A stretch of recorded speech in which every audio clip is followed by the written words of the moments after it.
Bonjour à tous, vous êtes sur G d'interview et aujourd'hui c'est avec un plaisir non dissimulé que je reçois ce que je considère un peu comme le Mike Patton du jeu de rôle français. Il a su ajouter rock entre jeu et rôle. Monsieur Batro, bonjour. Salut, ça va ? Ça va très bien, il fait chaud, c'est l'été. Ouais. Donc aujourd'hui je te reçois pour parler de ton prochain jeu Lost London, Retour au pays imaginaire. Et on va attaquer tout de suite. Déjà, est-ce que tu pourrais te présenter en quelques mots pour ceux qui ne te connaîtraient pas ? Alors je suis éditeur, auteur et parfois traducteur de jeux de rôle. Et j'ai publié par exemple Colonial Gothic, qui est un jeu d'horreur historique, Mantoid Universe, qui est un jeu trash et délirant, où on tente de survivre et on mute sans arrêt, et puis bien d'autres choses comme la trilogie de la crasse, on joue des monstres aussi, pas mal de jeux expérimentaux, parfois d'horreur, parfois un peu plus artistiques on va dire, comme Mantra qui utilise une méthode littéraire, le cut-up, à la place des dés.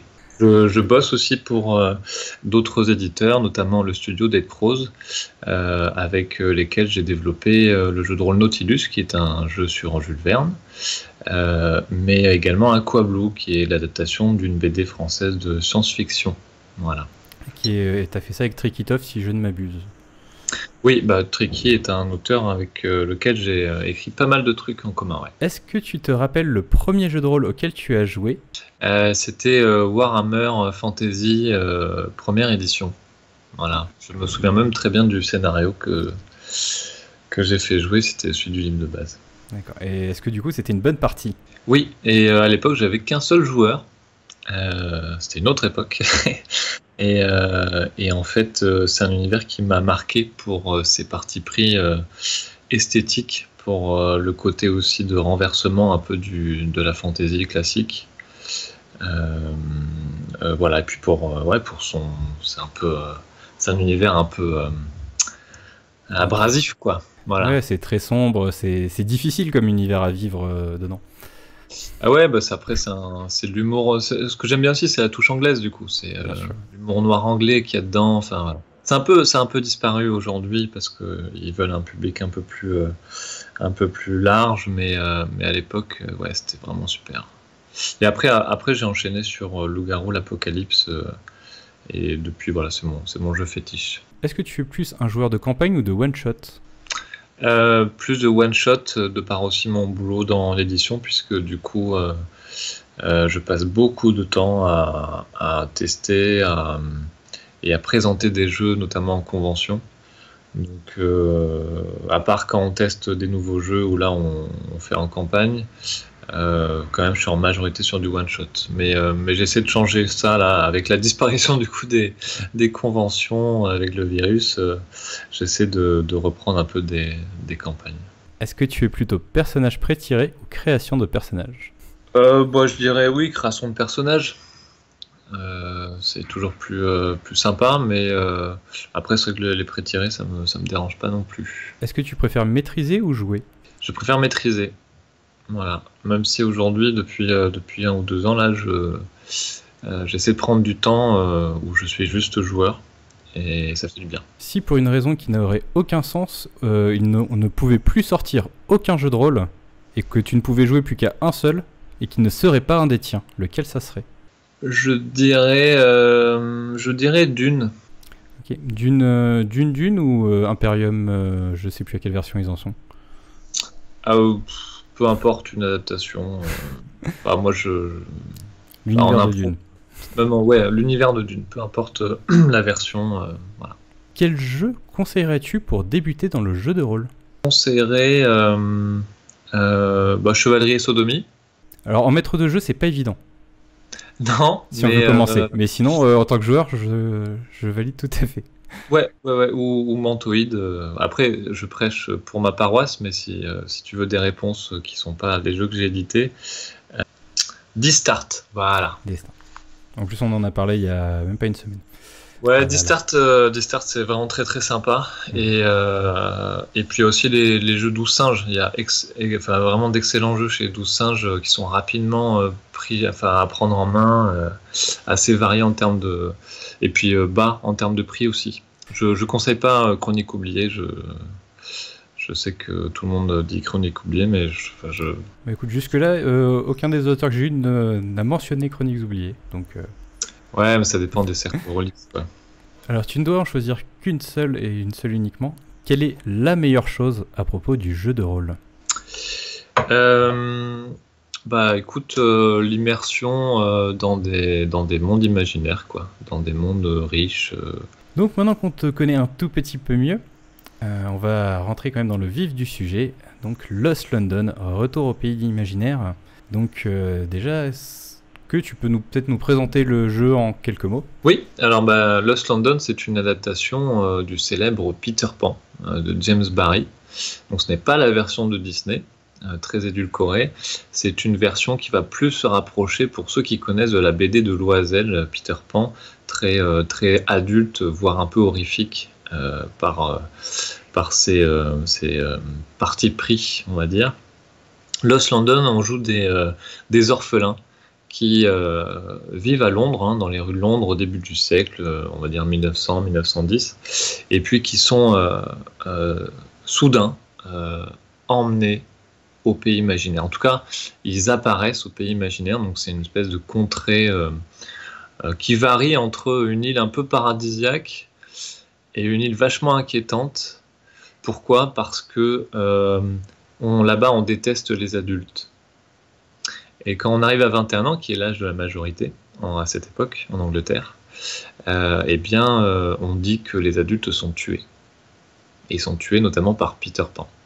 Heureusement, quand les PJ arrivent en fait, au début du jeu sur l'île, Peter Pan a disparu. Voilà. Donc il y a 2-3 mystères. Bien sûr, ils vont rencontrer les pirates, crochets, des tribus étranges comme les centaures, les satyres, etc. Il y aura plein de secrets qui vont être en fait choisis. Ça, c'est un autre point fort du jeu. Ils vont être choisis au début de la campagne par le MJ. Nous, on propose un arbre des secrets, un arbre des possibles, avec plusieurs embranchements. Et le MJ va dire, ah bah tiens, moi Peter Pan, je veux qu'au début, il lui est arrivé ça, et du coup, il est devenu ça.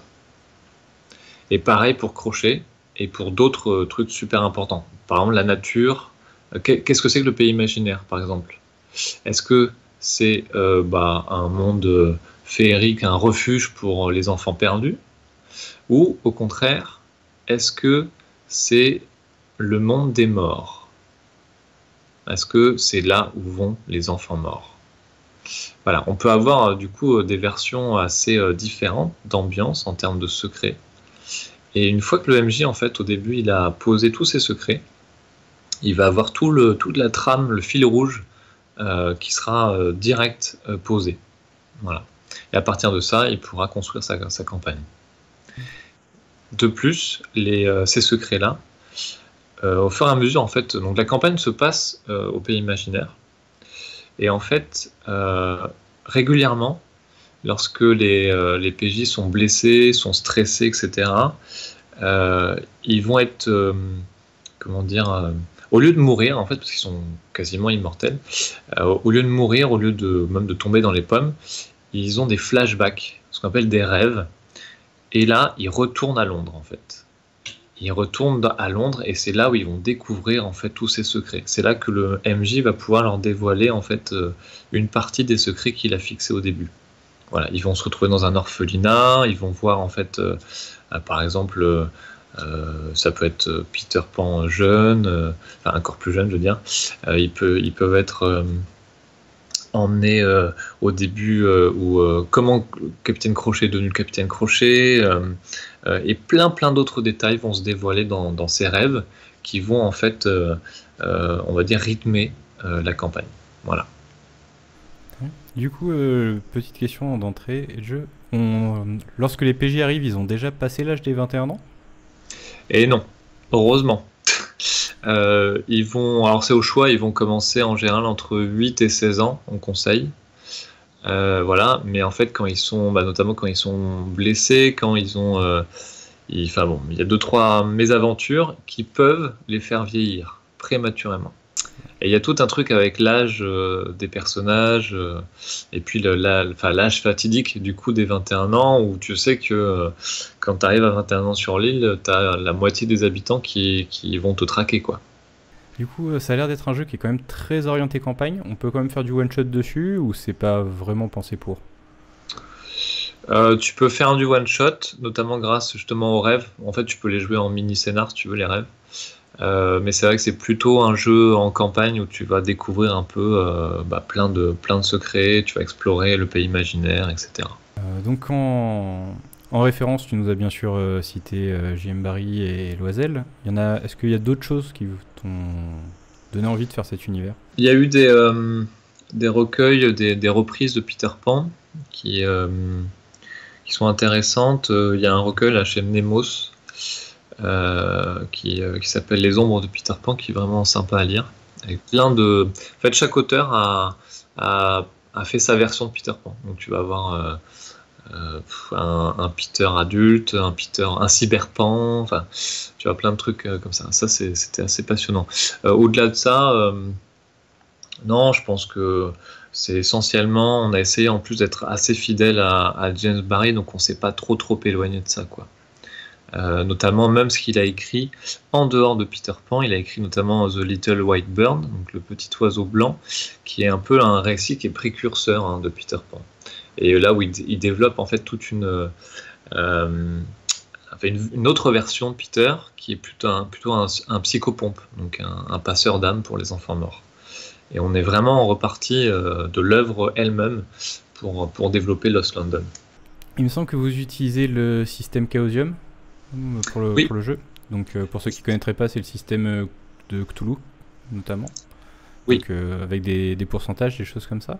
Pourquoi ce choix en particulier et est-ce que c'est du coup ça se ressent peut-être aussi sur la façon de jouer, plus enquête qu'action? Qu'est-ce que tu peux nous en dire? Oui, le choix c'était parce que c'est un système qui est populaire, 2 qui est très facile d'accès, les pourcentages tout le monde comprend, en 3 minutes on sait comment jouer.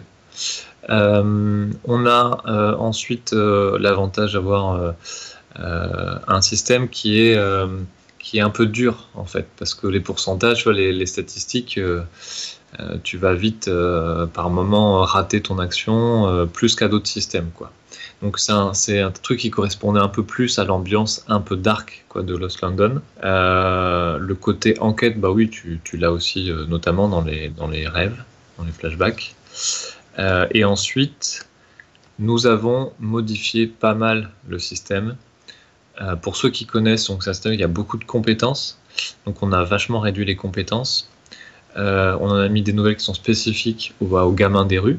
Tu vas avoir vraiment des compétences de gamins des rues, quoi. Il y a également des points de vie qui sont communs. On appelle ça en fait les cristaux de fées.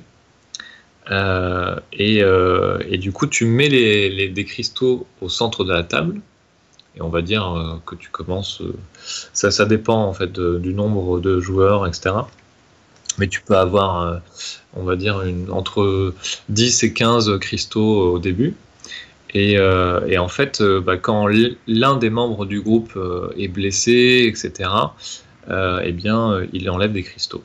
Et justement, c'est quand tu as 0 cristaux que tu pars dans des rêves. Deuxième chose aussi, c'est que tu ne prends pas seulement des blessures en étant attaqué de manière classique. Là-bas, d'ailleurs, c'est plus intéressant d'emmerder, d'insulter, d'humilier, en fait, de te moquer des autres. Parce que là, en fait, à la fois, ça prend le sens parce que les gamins font ça. Et deuxièmement, c'est tout aussi blessant dans le système que des blessures réelles. Et donc tu vas pouvoir avoir des combats, on va dire, verbaux. Ça me rappelle un peu Monkey Island, mais du coup ça va pas du tout être la même ambiance. Je connais pas. C'est un vieux jeu vidéo où on faisait des combats d'insultes justement en tant que pirate. Bah oui, voilà, c'est l'idée, quoi. Le système fait un petit peu penser à Mantra. Je pense que c'est assez logique, hein, du coup avec ce pot de billes qui s'effrite au fur et à mesure de la partie et qui nous emmène dans des réminiscences. as les mêmes principes, tu as des grands principes de mantra qui sont intégrés effectivement dans Lost London. La différence, c'est que bah, tu utilises des dés, que c'est un système beaucoup plus classique quand même. Par contre, ouais, tu nous as dit que pour vraiment comprendre les secrets de l'univers, il allait falloir rentrer dans ses rêves. Donc, est-ce que quelque part, c'est pas intéressant de perdre des points de vie dans ce jeu? Ah, oui et non. L'aspect un peu tendu, c'est que bah déjà, quand tu meurs, entre guillemets, bon, bah, c'est pas cool parce que du coup, tu t'es renvoyé automatiquement à Londres, enfin, dans des visions. Et tu peux ne pas réussir, en fait, à résoudre ton rêve. Le groupe, en fait, quand il arrive dans un rêve, il doit résoudre l'énigme, il doit comprendre, en fait, pourquoi ils sont là et qu'est-ce ils doivent chercher. Et il y a toujours une raison qui est liée au secret du jeu. Et s'ils n'y arrivent pas, il y a un temps qui est imparti, s'ils n'y arrivent pas, ils reviennent au pays imaginaire, ils reprennent la campagne normale. Et le problème, c'est que la prochaine fois, en fait, ils devront revenir dans le même rêve pour réessayer. Et ils seront bloqués tant qu'ils n'auront pas résolu, en fait, ce rêve. Deuxièmement, quand tu résous pas le rêve, le groupe vieillit. Et c'est un problème majeur. Ouais. Et là, forcément, tu as intérêt à résoudre tes rêves assez vite, quoi. Alors, tu as des moyens aussi hein, pour rajeunir aussi, mais ils sont plus rares. On trouve dans le pays imaginaire peut-être des indices pour résoudre ses rêves ou c'est vraiment des scènes complètement à part? Oui, tout est lié. Il y a effectivement. Bah après, il faut aller à la rencontre des peuples. Faut un peu essayer de comprendre qui était Peter, pourquoi il a disparu, où est Wendy. Et l'autre aspect, c'est qu'en fait, quand tu arrives, tu découvres qu'il y a des tribus de gamins qui sont fondées en fait autour d'une école qui a été fondée par Wendy. Wendy qui a disparu également. Mais l'école de Wendy, en fait, est un peu le centre. Où se retrouvent tous les gamins perdus de l'île. Et en fait, ce qui est drôle, c'est qu'ils font des jeux de rôle. Ils imitent les autres peuples de l'île pour avoir leur pouvoir. Par exemple, tu vas avoir une tribu de gamins qui imitent les centaures. Mais les gamins, eux, ils croient vraiment qu'ils sont des centaures. En tout cas, les plus jeunes, tu vois. Sauf quand tu rencontres un vrai centaure, bon là, c'est compliqué, quoi. Et donc, du coup, c'est à travers le jeu de rôle et l'imitation qu'ils arrivent en fait à avoir des petits pouvoirs magiques en fait. Voilà. Et bon, après il y a tout un discours sur l'enfance, sur comment les enfants imitent les adultes. Bref, voilà. Après je vais pas rentrer dedans, mais c'est un jeu qui est assez poussé en termes de réflexion, quoi. Sur la page de présentation, vous avez mis cette phrase: ce jeu est fait pour vous si vous voulez apprendre à être meneur de jeu. J'avoue que ça m'intrigue et me titille. Qu'est-ce qui a été pensé spécialement dans ce sens-là?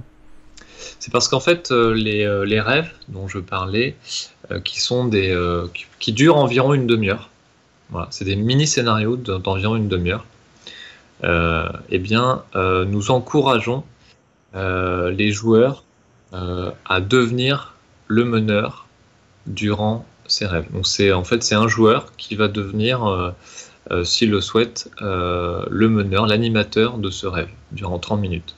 Comme c'est 30 minutes, c'est court à jouer, il n'y a pas énormément on va dire de grands enjeux, enfin voilà. Et ensuite, ça permet du coup d'apprendre petit à petit à devenir MJ grâce à ce petite astuce. Où en est l'avancement du jeu? Vu que là on en parle mais il n'est pas encore disponible. Alors, nous avons actuellement un début de maquette. Voilà. C'est-à-dire que le manuscrit est terminé, il est passé en relecture. Et là, on commence la maquette. D'ailleurs, plus précisément, on commence la maquette d'abord du kit d'intro. On va sortir d'abord un kit d'intro. Et après, on enchaîne sur le livre de base. Mais en tout cas, il est prêt, quoi. Il a été testé, il est prêt. Super. Donc, pas de playtest prévu pour... tout est déjà en place? Ouais. Après, bien sûr, si on a des nouveaux retours avec le kit d'intro, on aura le temps de corriger le livre de base si nécessaire, quoi. Mais je pense que ça va rouler. En dehors du kit d'intro, il y a d'autres choses qui sont prévues. Est-ce qu'il y a besoin d'un écran? Est-ce qu'il y aura donc le livre de base, je suppose? Peut-être déjà des choses en projet si ça se passe bien? Oui, on espère avec le financement du coup participatif qui sera probablement en octobre. Après, je peux pas trop m'avancer, mais c'est en gros la fin de l'année. On espère pouvoir financer un écran et pourquoi pas un recueil de scénarios aussi. Est-ce que du coup tu as autre chose à nous dire sur Lost London Retour au pays imaginaire? Je dirais que c'est un parti pris qui n'a pas été encore proposé en termes de jouer un peu un truc féerique. Et j'espère que ce parti pris plaira. Voilà. Qu'est-ce qui t'a donné envie de créer du jeu de rôle? Le fait de lire des jeux de rôle et plein qui ne me correspondaient pas. Est-ce que tu peux nous parler du premier jeu de rôle que tu as fait, qui a été publié ou non? Oui, c'est Space World que j'avais publié à compte d'auteur au tout début d'ailleurs que Ulule se lançait. C'était vraiment, j'étais parmi les premiers à faire du jeu de rôle sur Ulule. Et c'est un jeu de barbares dans l'espace, complètement délirant. Beaucoup d'humour noir. Et c'est le premier, on va dire le premier volume du multivers que j'ai développé depuis des années, quoi, maintenant. Oui, c'est vrai que ça a été vaguement évoqué, le Batro jeu de rôle multivers, notamment qu'on retrouve dans la trilogie du chaos.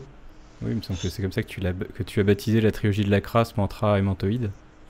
Ouais, en fait, ça grossit de plus en plus, mais... Chevalerie et Sodomie est intégré dans Mantoïde. Oui, Planète Hurlante aussi. Space World, en fait, se passe avant ou après la destruction du monde, enfin, peu importe. Et c'est le même monde que Planète Hurlante, Mantoïde... la trilogie de la crasse, Chevalerie et Sodomie, etc. Ouais. Pour toi, quelle a été l'étape la plus difficile pour créer ton premier jeu?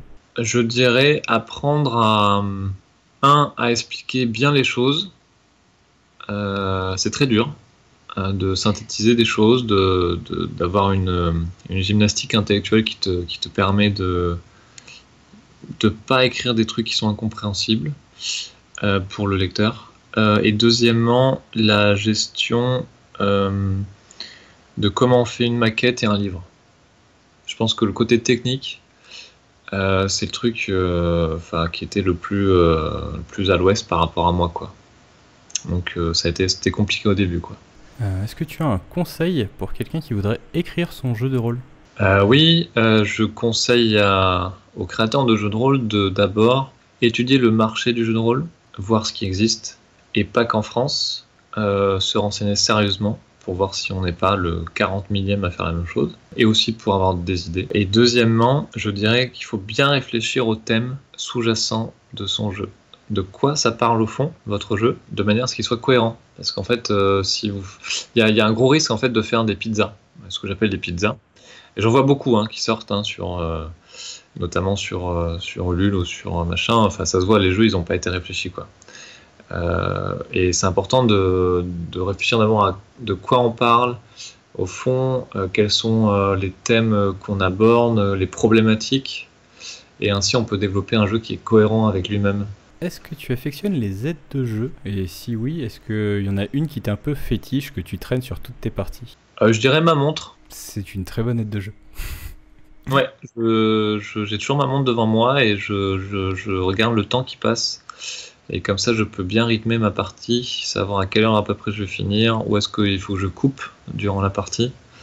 Ouais, le temps, c'est super important pour l'animation. Bah écoute, je vais rebondir directement là-dessus. Est-ce que tu as des conseils pour rythmer une partie?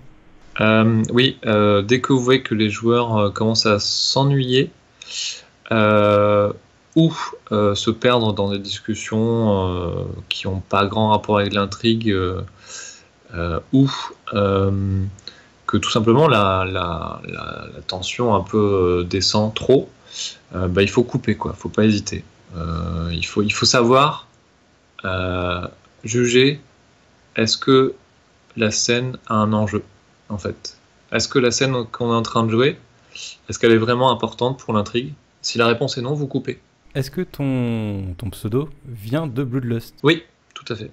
C'est en fait une des inspirations pour lesquelles j'ai commencé à écrire du jeu de rôle, on en parlait, c'est justement les jeux Cyrose, ou Asmodée à l'époque, et le côté un peu Ouais, je sais pas, rentre dedans, un peu décontracté en fait, de Bloodlust, de INSMV, de même Cops. Voilà, je trouve que c'est très inspirant, quoi. C'est un souffle d'air frais, quoi. Quand tu lis après Nephilim, t'hallucines, quoi. On s'est rendu compte, après une rapide étude de la trilogie du chaos, qu'il y avait une montée vers l'alternatif, dans le sens où on part de la trilogie qui est très traditionnelle, et ensuite on part sur Mantra qui est lui au contraire est très dans le narratif, et on finit sur ce qu'on appelle la vague OSR actuellement. Est-ce que c'est volontaire ou est-ce que c'est un pur hasard chaotique? Alors, dans l'ordre de chronologie des parutions, déjà, oui, c'est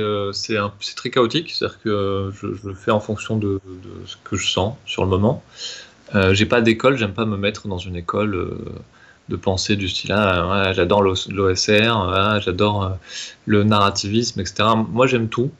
C'est juste que j'aime bien prendre un peu de chacun à certains moments. Parfois de les mélanger. C'est une sorte de tambour qu'il faut faire, mais je ne suis pas du tout dans une école. Bref, dans l'ordre de parution, en fait, si je regarde bien, il y a eu Space World qui est plutôt classique dans l'idée, puisque c'est dérivé de Donjon dans les règles. Ensuite, j'ai dû faire Jaune Radiation, qui est une campagne avec des règles classiques, mais qui va un peu plus vers le what the fuck, le surréalisme. Et après, j'ai dû faire Mantra. Il y a le Royaume des légendes aussi. Royaume des légendes aussi très classique, c'est les règles de Donjons et Dragons 5. Mantra. Après, j'ai enchaîné sur un jeu sans dés. Et après, je suis revenu sur Colonial Gothic, qui est un jeu classique. Puis ensuite, je suis reparti. Enfin bon, bref, tu vois, c'est. Voilà. Tu te laisses porter. Ouais, c'est vraiment pas. C'est intéressant parce que c'est vrai que le choix des règles est important. Enfin, à mon sens, les règles impactent sur l'univers. Mais je dirais que c'est sur le moment qu'il faut choisir son truc. C'est pas. Si vous êtes enfermé dans une école, c'est pas bon. Et malheureusement, avec les réseaux sociaux, avec les forums et tout, je vois plein d'idéologies, en fait, d'écoles de pensée. Les gens s'enferment dedans et c'est pas bon, en fait. L'intelligence, c'est justement de prendre ce qu'on estime être bon de chacun. Toujours sur la trilogie du chaos, on ressent une énorme influence William Burroughs, qui d'ailleurs est incarné dans Mantoid, dans le personnage que je ne citerai pas pour ceux qui voudraient jouer à Mantoid et qui voudraient pas se faire ouais. Est-ce que du coup, quelles ont été un peu tes influences pour cet univers autour de l'homme-monde et des univers parallèles, etc. Les influences, en fait, ça va être beaucoup à la fois de littérature de la Beat Generation, dont William Burroughs, mais aussi ses copains. Ça va être l'art contemporain également. Voilà, que j'aime beaucoup. Après, tu vas avoir, il va y avoir de l'influence aussi de mecs comme Bret Easton Ellis, voilà, littérature américaine. J'aime beaucoup Houellebecq aussi. Il va y avoir Geiger. Bon, là, c'est un artiste plutôt classique maintenant, hein, c'est le mec qui a fait Alien. Ouais, voilà, c'est à peu près ça, quoi. Et après, il y a eu aussi mon boulot. J'ai bossé pas mal dans un centre de réinsertion sociale avec des SDF. Du coup, c'est aussi la vie réelle, on va dire, qui a impacté sur mes goûts, sur ce que j'avais envie de faire passer. Après, il y a des influences plus classiques, hein. Tu vois, par exemple, même Chevalerie et Sodomie, c'est en fait une parodie de Ravenloft et une parodie de la vague OSR et aussi, bien sûr, une reprise de Sade et notamment du Marquis. Enfin, je sais pas si tu connais, c'est un court-métrage, voilà, de Topor que j'aime beaucoup. J'aime beaucoup en termes de musique aussi, à la fois des choses très violentes comme Meshuggah. Ça me met bien dans l'inspiration. Et puis Tool aussi, un super groupe que je conseille à tout le monde. Les concerts de métal, l'énergie que que ça donne et que j'avais envie de retranscrire en fait dans les parties. Et c'est pour ça qu'au bout d'un moment, je suis carrément allé chercher un groupe de métal pour faire un jeu de rôle musical. Voilà, c'est à peu près. Si je ne m'abuse. Ouais, Roll Team Quest, yes. Qui d'ailleurs, dans les questions qu'on m'a demandé de te demander, on m'a demandé où est-ce que ça en était Rotting Christ. C'est un imprimeur. Je pense que. Alors, le problème, c'est qu'il y a eu des tas de retards avec les imprimeurs. Ouais. Avec le virus, en fait, il y en a plein qui ont fermé. Et quand ça a réouvert, tout le monde s'est jeté dessus. Donc, du coup, nous, comme on a des petits tirages, on n'est pas passé en priorité, on va dire. Donc à chaque fois qu'on a une correction en gros sur la maquette, parce que là, l'imprimeur nous dit tiens là il faut corriger tel bord de page, on prend une semaine de retard quoi. C'est affreux. Mais là c'est enfin tout est à l'imprimeur, ça a l'air d'être bon et donc l'impression, je pense qu'à la rentrée ça sera bon quoi. Heureusement pour les souscripteurs ils ont les PDF depuis pas mal de mois maintenant. Donc je sais que ça remplace pas le papier, mais bon, c'est déjà j'espère une consolation. Je pense que tout le monde comprendra dans cette période. On me demande également, ta production est aussi bien alternative que jeu traditionnel. Comment choisis-tu ton système de jeu dans l'un et l'autre des cas? À quel moment du processus de création, etc. Donc on a déjà un petit peu répondu à cette question. Après, qu'est-ce que je peux rajouter? À quel moment? Assez tôt, en fait, parce que, à mon sens, le système importe. Le système impact sur l'univers, donc du coup c'est en fonction à la fois de ce que je vois publié actuellement dans le jeu de rôle. Du coup je regarde un peu les nouvelles idées qui sortent, celles qui me semblent correspondre à ce que j'ai envie de faire, et puis après c'est une sorte d'alchimie quoi. Il y a des fois tu vois tu mets des ingrédients ensemble, des fois ça marche, des fois ça marche pas. Là tu vois pour Peter Pan j'ai changé 2 fois de système, et puis finalement, on a choisi celui-là parce que il me paraissait le plus, pour tout un tas de raisons, il me paraissait le plus adapté pour cet univers et pour le public aussi que je voulais toucher. Voilà. Oui, je dirais que le public est important aussi. Bien sûr. À la fois, c'est important que le public ne te dicte pas tes goûts, mais il faut aussi savoir être raisonnable et se dire. Là, si je prends système, je vais pas avoir tel type de public, par exemple. Et en plus, d'ailleurs, encore une fois, sur Internet, on a l'impression des fois qu'il y a des systèmes qui sont hyper populaires, mais quand on voit en fait les ventes, c'est pas du tout le cas, quoi. Donc, du coup, je pense que le choix du système importe aussi par rapport au public. Est-ce que du coup, on peut dire peut-être que le système est générateur de la création elle-même? Parfois, oui. Parfois oui, mais pas tout le temps. En général, je pense que c'est l'univers qui passe d'abord. Mais il y a des systèmes qui sont assez intéressants et spécifiques pour t'inspirer des trucs, quoi. Après, je ne vais pas rentrer dans la théorie des mécaniques de jeu de rôle, mais ce serait intéressant d'en parler peut-être un autre jour. Volontiers, quand tu veux. Il y a un thème qui revient régulièrement dans tes productions, les hommes porcs. Est-ce que tu as quelque chose contre les tortues? Les tortues? C'est la question telle qu'on me l'a posée, j'ai voulu te la restituer dans son caractère original.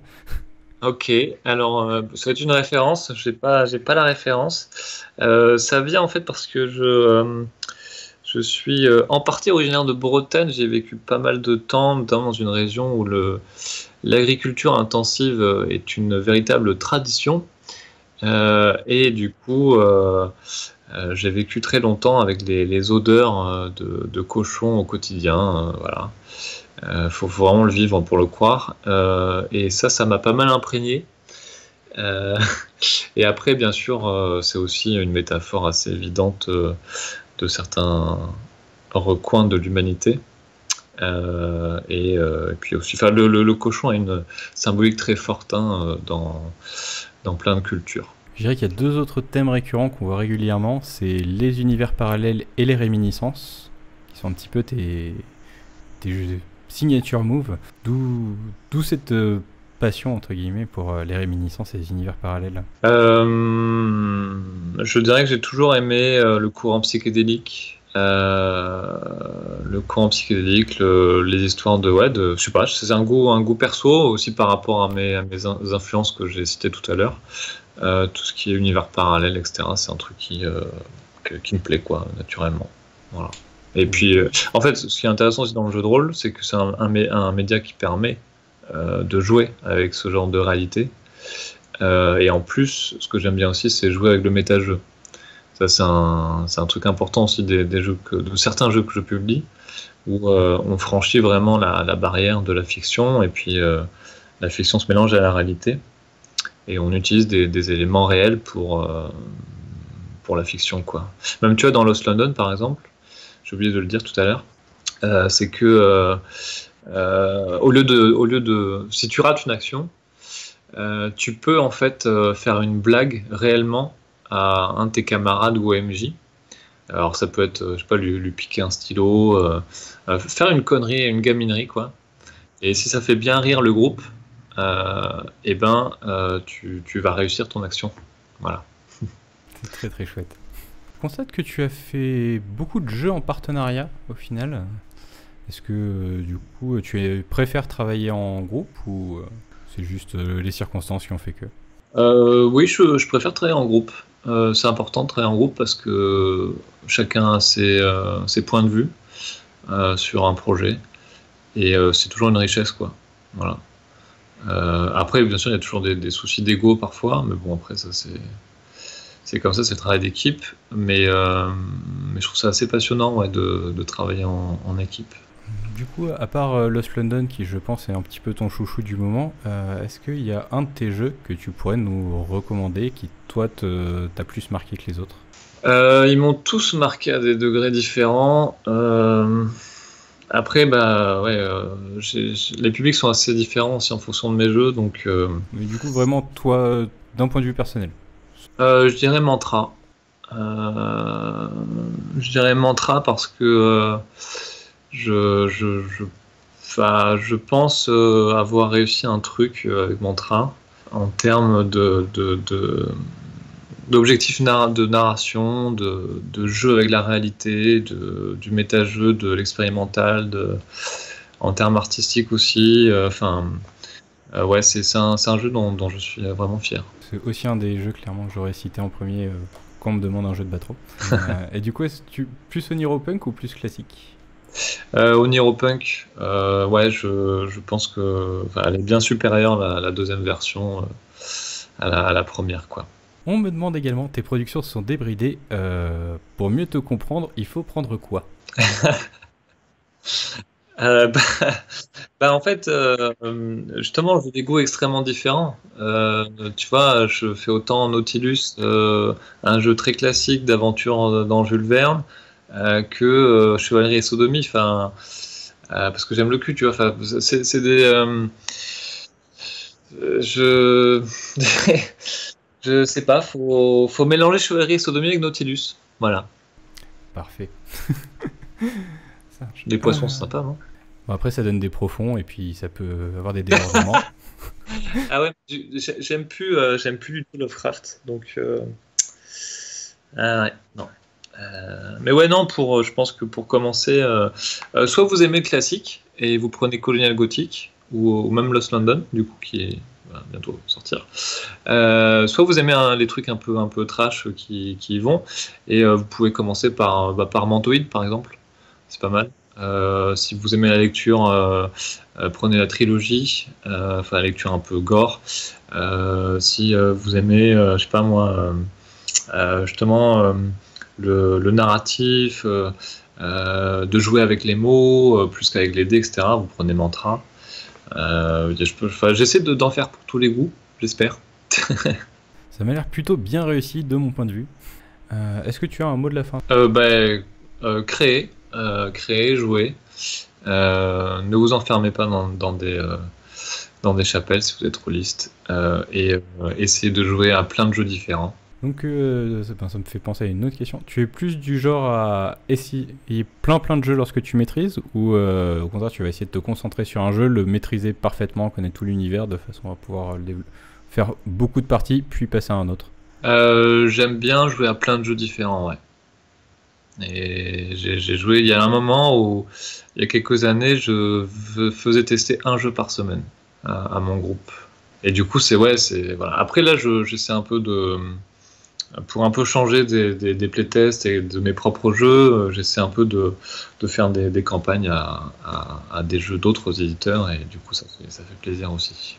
Eh ben écoute, merci beaucoup pour Merci à avoir toi. répondu à toutes ces questions. Je te dis, j'espère qu'on verra très très bientôt donc le pledge pour Lost London. Yes. Et je te dis à une prochaine. À une prochaine. Salut.